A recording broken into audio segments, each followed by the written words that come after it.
one of the main things that we're seeing now is with staffing the way that it is, and with food costs the way that they are, people are looking for a way to sort of not not cut costs, and not necessarily like charge their residents more, because Yeah. like preferably you don't have to do either of those things. But what they're trying to do is gain efficiencies where when you get new staff, they have a program that's intuitive to use, where especially, younger staff, I mean, like the training for a staff member, like a server for eMenuCHOICE, what we've heard from customers a lot of times is like, give them the iPad. Yeah. That's the training. We hear from a lot of places where, they used to have a lot of order inaccuracies, plates being sent back, Yeah. things like that, because staff would come, they'd write the thing on paper. They might have like a cheese or something that, well, we don't actually have, Gouda, so you can't put that on our hamburger. But with Right. the point of sale, you have all the modifiers that you serve, and they're all right there, and so the servers kind of know without any training. So you're not getting food waste sent back to the kitchen, right? Yeah. And those types of things. I think that's a good point, right? I think, in what I'm doing now with clients, I work with smaller operators, and I think a lot of times the value of that technology or that system to capture the data the right way. We were talking before we started recording about garbage in and garbage out, from a data standpoint, and it's hard to filter that, especially if you're doing it all manually. And so, if you're setting up your systems the right way and you've got the tool that will capture it all the right way, I think there's a huge amount of value in that. I love it that you call it restaurant dining and not restaurant style. I think that's like Yeah. an evolution that our industry could really use. Is we use the term restaurant style for like a really long time, and we're Yeah. starting to drop the style out of that. And I really like that you It's emphasize that. Yeah, and it's funny because we're talking about a point of sale and we're talking about order taking, right? The reason that I think that distinction is so important is when you say restaurant style, what you're talking about is you're faking it out front, and your kitchen Yeah, operation is still an institutional model, right? But having a tool such as a point of sale where you can actually create an order in the moment, you can create the items, and in the back of the house create, I mean, you're cooking like a restaurant would. It's an order, it's cooked to order, it's plated and served. You don't have all this stuff sitting, is a huge value to quality, to satisfaction. I mean, things that you were talking about that aren't quite as tangible. It's there, and you can't accomplish that with a paper manual system. actually, I never wanted to be a point of sale. Like, actually, for years, I like actively avoided it because there's like 10,000 point of sales out there. And so it Right. was like, what are we going to do that's so special? Why don't we leave sort of like the money stuff to somebody? Like, I really, for a long time, like I did not want to have that stuff in the application, because it was more about the resident choice and about that kind of stuff. But like the fact of the matter is that people need the point of sale stuff.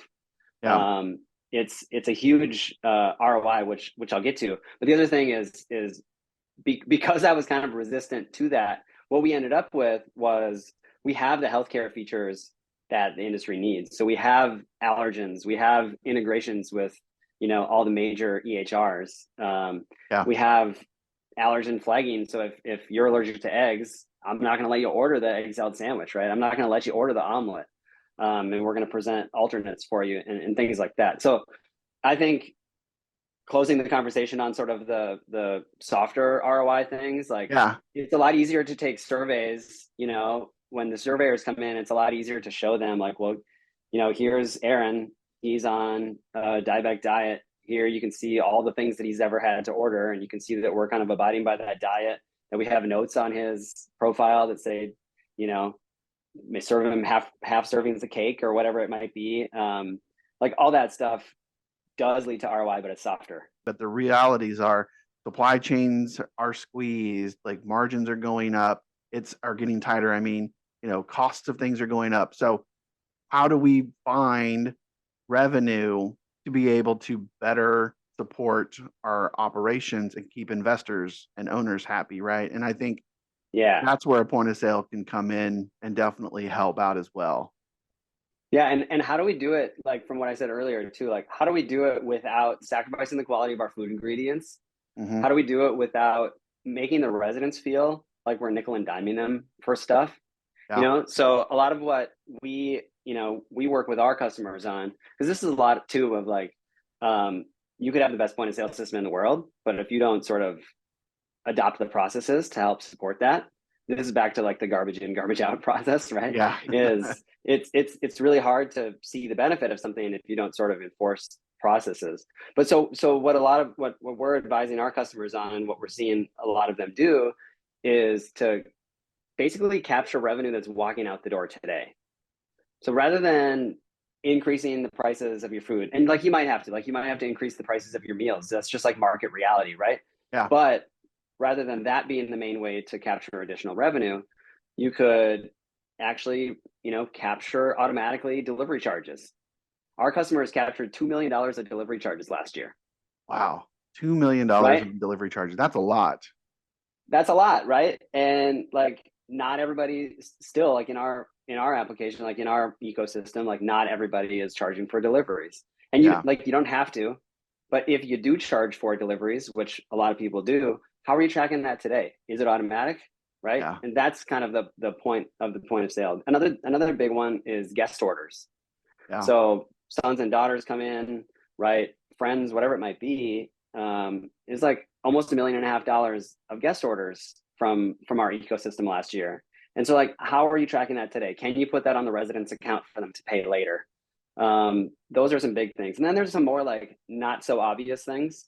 Mhm. So a big thing, especially now that we're seeing, and some features that we added in the last couple of years to help people with this, is if you're charging for food by the meal, right? So lunch is $11 or whatever. Yeah. What defines a meal, and what happens when a resident wants like an extra brownie or like a double portion or something like that? And I think if you set expectations right with your residents, it's perfectly reasonable to charge a few extra dollars for your second portion, Yeah. or the takeaway coffee and brownie. Like, you're not an all you can eat buffet. Your residents know that. So if you just charge a couple extra dollars, that stuff really seriously adds up.